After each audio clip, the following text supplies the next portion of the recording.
છોટાઉદેપુર જિલ્લામાં સીસીઆઈએ શરૂ કરી કપાસની ખરીદી। પાવી જેતપુર અને બોડેલીમાં સીસીઆઈએ કપાસની ખરીદીની શરૂઆત કરી।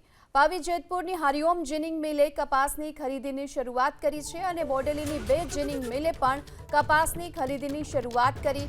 સીસીઆઈએ 8060 રૂપિયાના ભાવે કપાસની ખરીદીની શરૂ કરી છે, ત્યારે ખેડૂત તરફથી સ્લોટ બુકિંગ કરાવ્યા બાદ કપાસની ખરીદી કરાશે।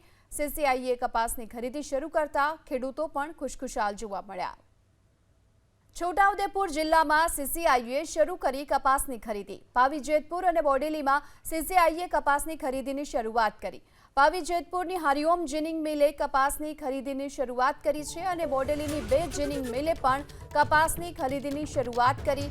સીસીઆઈએ 8060 રૂપિયાના ભાવે કપાસની ખરીદીની શરૂ કરી છે, ત્યારે ખેડૂત તરફથી સ્લોટ બુકિંગ કરાવ્યા બાદ કપાસની ખરીદી કરાશે।